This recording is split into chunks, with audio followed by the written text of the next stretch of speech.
Olá, queridos irmãos e irmãs, dia 8 de março, segunda-feira. Hoje é o Dia Internacional das Mulheres. Então, rezemos pelas nossas mulheres, batalhadoras, companheiras, muitas vezes mães de família, no sentido de que muitas vezes são as provedoras do lar, as mulheres guerreiras, que fazem parte da história da igreja desde os seus primórdios. Jesus tinha discípulas, algo que era muito raro na época dele. Eram pouquíssimos os mestres que tinham discípulas e discípulos. A grande maioria optava por ter discípulos, principalmente pela situação que como a mulher era vista na sociedade judaica. Jesus, sem dúvida nenhuma, quebrou um preconceito que se tinha com relação às mulheres. E desde a formação do cristianismo primitivo, elas foram peça fundamental e continuam a ser peça fundamental nas nossas comunidades. Então, a vocês, minhas lindas mulheres, que Deus os abençoe e parabéns pelo seu dia.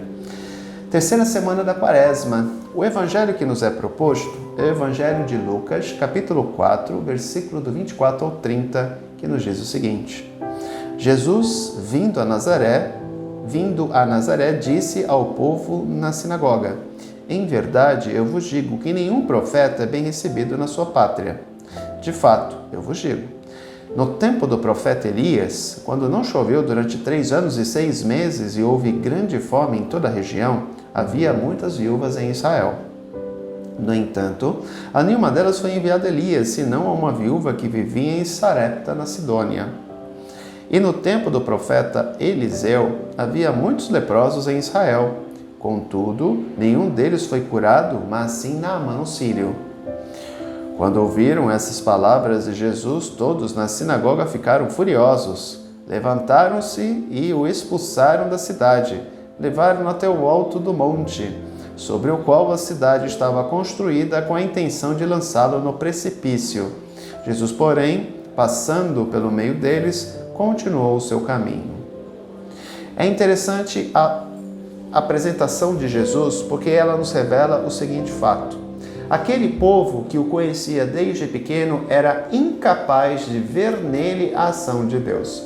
Pelo fato de que, nós conhecemos ele, sabemos quem é a mãe dele, sabemos quem é o pai dele, sabemos quem são os parentes dele. Ou seja, nós conhecemos ele. Como este homem, então, filho de José, filho de Maria, é alguém enviado por Deus? Então, eles não acreditavam que Jesus fosse alguém enviado por Deus. Por isso que em outras passagens Jesus vai dizer que ele não pôde realizar ali muitas obras, muitos milagres, porque não acreditavam nele. Então é observarmos esse aspecto importante, de que Jesus já elenca e já fala logo de cara: um profeta não é reconhecido em sua pátria. E o que acontece muitas vezes? Por aquele povo não reconhecer a ação de Deus através daqueles homens, eles vão atuar em outros lugares. Foi assim que aconteceu com Elias e foi assim que aconteceu com Eliseu, que era discípulo de Elias. Elias, depois de fugir da perseguição de Jezabel, mulher de Acabe, depois da morte dos 500 e poucos profetas de Baal, ele vai justamente para Sarepta, na Sidônia. E lá ele conhece uma viúva que estava numa situação extremamente de miséria, de penúria, que só tinha um pouco de azeite e um pouquinho de farinha, que ela iria fazer o último pão para que ela e o filho pudessem saciar-se e depois esperar a morte, já que ela não tinha nada. E durante muito tempo, ou seja, 3 anos e 6 meses, Elias permaneceu na casa da mulher e não faltou farinha e nem azeite para que ela pudesse produzir o pão. E depois tem a narração do general sírio, Naamã, que também foi curado da lepra em terra de Israel. Um estrangeiro vem de fora para ser curado e Elias sai de sua pátria para curar o estrangeiro. Ou seja, Deus é benevolente para com todos. E isso feria muito o orgulho do povo hebreu, porque o povo hebreu achava que Deus só agia no meio deles. Aqui é um alerta para nós, viu? Nós achamos que Deus só age na Santa Amada Igreja Católica Apostólica Romana. Tem gente que pensa dessa forma. Não.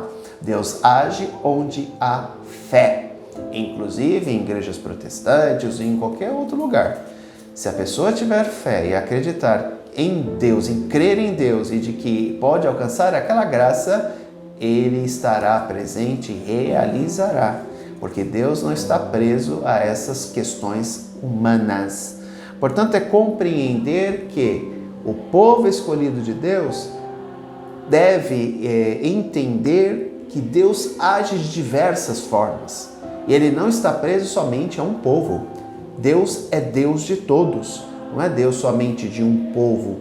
Por mais que tenha escolhido na história o povo hebreu, Ele é o povo, Ele é o Senhor de todos os povos. Ele é o Deus de todos os povos. E Ele é o Deus de todos os seres humanos, o Pai de todos os seres humanos. Aqueles que creem nele e daqueles que não creem nele. Daqueles que o aceitam e daqueles que não aceitam. Isso não vai fazer com que Deus deixe de amar o ser humano, de modo nenhum. É bem capaz de forçá-lo ainda a agir mais na vida daquela pessoa que não crê nele, a fim de que ela possa descobri-lo e assim colocar Deus, convidar Deus para fazer parte da sua vida. Até amanhã, um grande abraço, se Deus quiser. Tchau.